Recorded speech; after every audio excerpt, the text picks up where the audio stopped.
Assalamualaikum warahmatullahi wabarakatuh. Perkenalkan, nama saya Bima Sakti. Pada kesempatan kali ini kita akan melakukan demonstrasi mengenai sistem yang saya buat, yaitu sistem analisis tren, harga barang, dan juga stok barang. Baik, kita langsung saja. Ini adalah menu tampilan login. Jadi, karena ini merupakan sistem yang digunakan untuk satu usaha dan hanya digunakan oleh admin dari pemilik usaha itu atau juga dari ownernya, maka di sini hanya terdapat satu role, yaitu admin saja, dan tidak ada user, tidak ada registrasi, guna menjaga keamanan dari sistem yang kita buat. Oke, langsung saja kita masuk. Di sini saya menggunakan settingan default dari username beserta passwordnya. Yang pertama itu kita gunakan ini sebagai username-nya. Nah, untuk passwordnya itu admin 123. Nah, di sini kita bisa melihat isi dari password, tampilan dari password, dan juga bisa disembunyikan. Kita langsung saja masuk ke sistem, dan ini merupakan dashboard awal, tampilan awal dari sistem analisis tren, harga, dan juga stok barang. Nah, ini pada tampilan awal ini kita bisa melihat sidebar. Di sini ada sidebar sebelah kiri, dan ini merupakan dashboard utama yang memuat berbagai informasi. Jadi di sini ada stok beras yang tersedia, lalu ada harga rata-rata beli, dan juga ada proyeksi keuntungan, dan juga tren penggunaan stok. Nah, di sini kita bisa melihat grafik dari metode analisis tren harga, yaitu metode years over year. Nah, di sini kita bisa melihat grafik harga mulai dari tahun 2020 hingga 2025. Nah, bisa kita lihat ini merupakan data asli dari data yang dihadirkan di media-media ya. Jadi di sini kita lihat di awal Januari tahun 2020 itu harga beras masih 10.500, dan juga di tahun 2025 itu sudah di harga 16.400 per Januari. Nah, jadi kalau bisa kita lihat di sini ada setiap tahun dia ada peningkatan. Kita bisa lihat detailnya. Nah, ketika kita melihat detail, maka dia akan masuk ke tren harga dan tren laporan. Nah, di sini kita bisa melihat grafik trennya tadi. Kita juga bisa memfilter. Misalnya kita ingin menghilangkan tahun 2020 atau tahun 2025, 2024, 2022, 2023. Nah, misalnya kita ingin membandingkan di tahun antara tahun 2024 dan juga 2025. Atau mungkin kita hanya mau melihat di grafik tahun 2024. Nah, ini ketika kita ingin membandingkan antara tahun 2024 dan tahun 2025. Nah, di sini bisa kita lihat di awal tahun Januari per 2024 itu harga beras cenderung rendah di harga Rp600.000. Namun seiring waktu harga beras itu signifikan mirip dengan tahun berikutnya, dengan bulan berikutnya.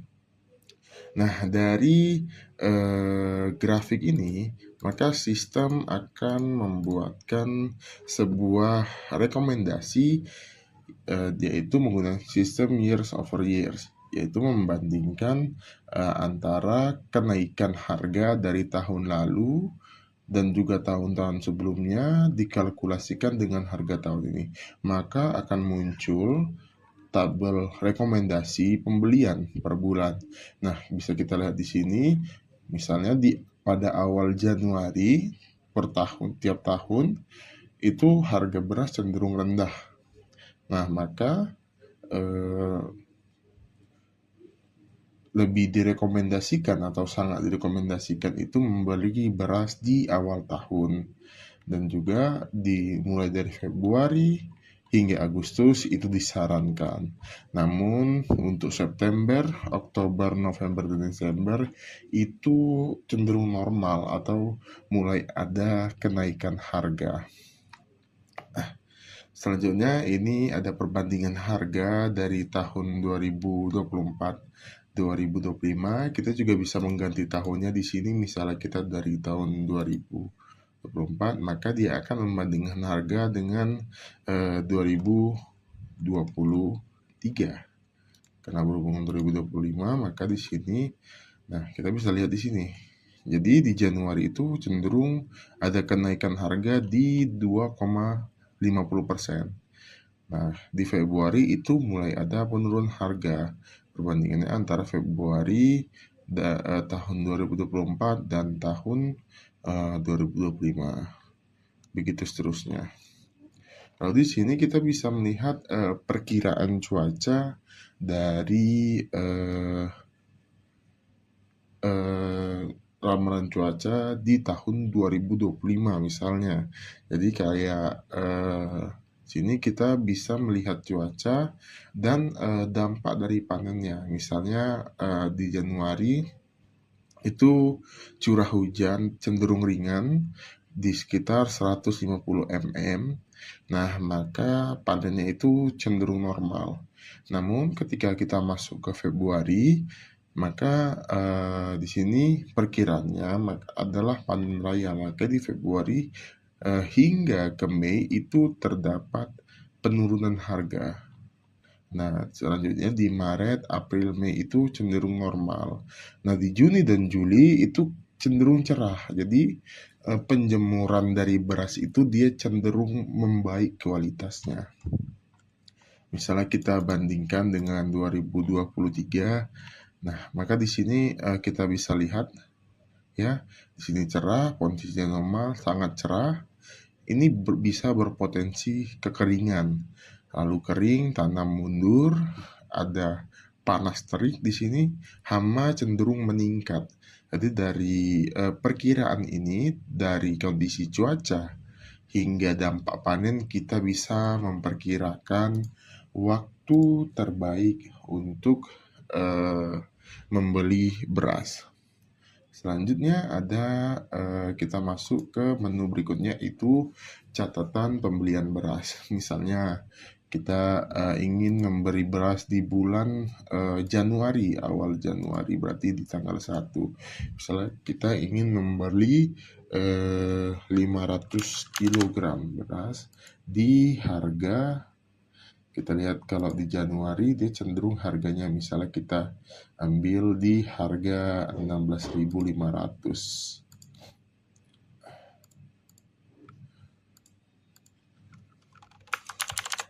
Ini merupakan waktu terbaik untuk membeli beras.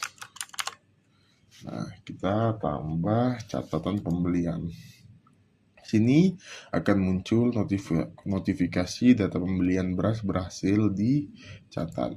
Nah, maka di sini akan ada peningkatan stok beras. Selanjutnya itu kita masuk ke kelola penggunaan untuk produksi. Misalnya saya ingin menggunakan di tanggal 2 Januari. Sebelumnya kita lihat ini di 3.830 kg beras. Nah, kita pakai misalnya di Januari tanggal 2, saya ingin menggunakan misalnya 200 kg beras, dan di sini kita pakai untuk produksi tepung beras. Nah, di sini kita input. Nah, maka di sini dia akan berkurang 200 kg beras. Nah, di sini kita bisa melihat kelola datanya. Ya, dari mulai stok masuk misalnya di tanggal 1 Januari 2026. Juga di sini ada stok keluar misalnya di tanggal 2 Januari 2026. Nah, di sini dia akan muncul otomatis. Di sini ada grafik baru dari pembelian beras ya. Bisa di tahun 2026. Jadi nanti ketika kita terus menambahkan data pembelian setiap bulannya, maka sistem akan membuatkan grafik dan membandingkan dengan tahun sebelumnya. Oke, kita lihat di sini ya. Sudah muncul tahun 2026 nih. Oke, misalnya biar kita lebih jelas, kita tambahkan lagi di bulan Januari, bulan Februarinya di tanggal 1 misalnya. Kita beri di 1000 kg di harga 17.000 karena sepertinya harga cenderung naik di Februari. Nah, maka di tren harga ini dia akan muncul grafik dari tahun 2026-nya. Sini kita bisa membandingkan ada peningkatan harga. Namun ini merupakan data dummy dan di sini rekomendasinya berubah menjadi harga normal. Nah, jadi ini merupakan berubah. Jadi kita bisa memperkirakan pembelian beras di tahun berikutnya. Lalu di sini ada kelola data, ada tren harga, dan juga di sini ada tren stok barang. Ya, jadi ini pembelian barang dari bulan ke bulan ya. Ini mesti menggunakan data dummy. Jadi untuk tahun 2026 itu masih kosong. Nah, ini merupakan keuntungan proyeksi.